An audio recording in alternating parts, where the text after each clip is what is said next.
Welcome to Smellomania. It's so good to be back, and thanks to all of you who left a comment on my videos asking me to return. It meant a lot to me, and it still does.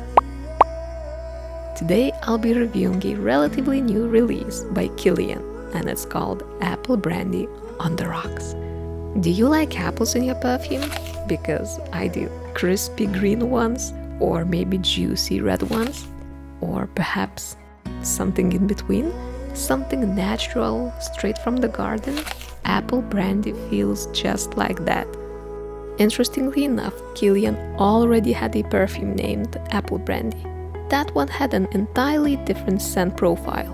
I didn't have the chance to smell it as it's been discontinued, but people say that it was a woody vanilla scent. Have any of you tried it?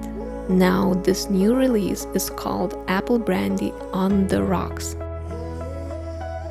And the notes are cardamom, bergamot, apple, rum, pineapple, brandy, vanilla, moss, ambroxan, and cedar.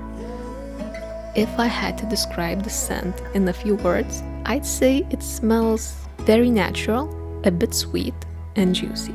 Absolutely unisex. This is the scent of a real apple. It's almost edible, or in this case, drinkable. It gives me apple cider vibes and definitely feels like a real drink, not a perfume at all. Apple Brandy on the Rocks is crispy, crunchy, a bit sour, and once again, very natural smelling. I'm a bit confused. Why would they name the perfume Apple Brandy when clearly it smells just like apple cider?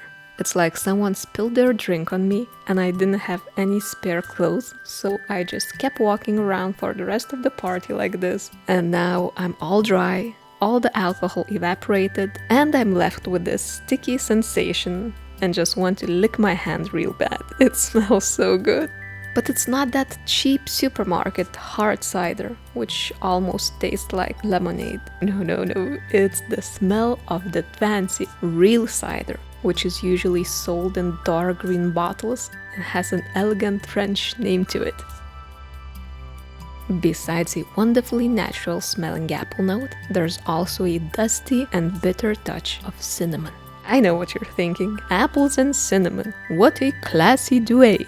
I know what that smells like. Must be like an apple pie. It's not that simple. Apples plus cinnamon does not equal cinnamon apple. Instead, it's like someone poured that hard cider into a glass and dipped the rim into a pile of cinnamon ever so slightly. And that apple note in this perfume is just so realistic.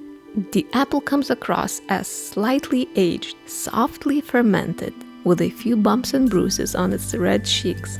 And while I was drawing this, a tiny fruit fly landed on my drawing. Poor fella thought it was a real thing. That tiny fly inspired me to draw this whole orchard. It's a sunny autumn day. The weather is still warm and there are piles of apples resting under the trees.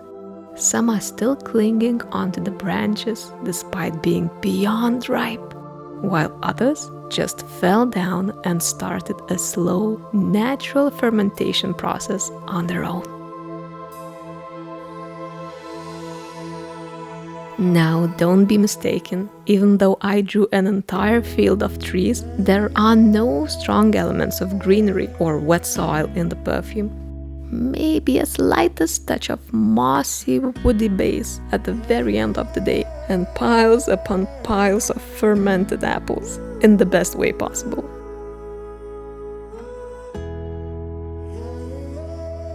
When I was wearing this perfume on many different occasions and in radically diverse settings, I felt quite ambiguous.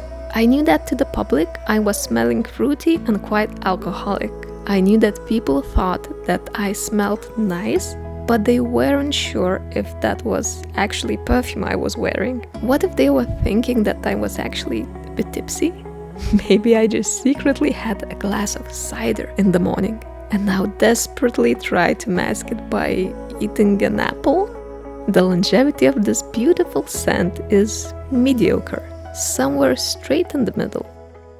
I felt the aroma wafting around me for about 4 to 5 hours.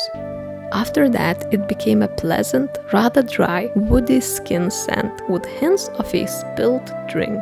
This is not a beastly perfume by any means, nor is it very light and personal.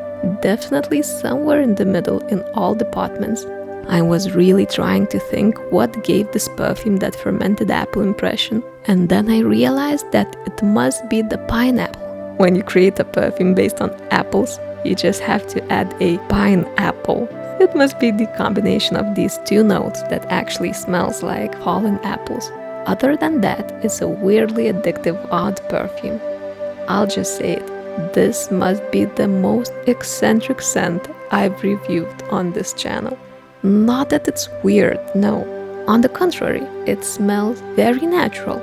Maybe even too natural and too realistic. And the funny thing is that they definitely weren't trying to create a very original scent, but they succeeded. Without mixing eccentric notes, they somehow achieved the hardly achievable, a very original fragrance. Maybe I feel this way because instead of being a perfume, rather it's a scent of an alcoholic drink. Perfect for those who just want to smell a bit tipsy without actually having to raise a glass.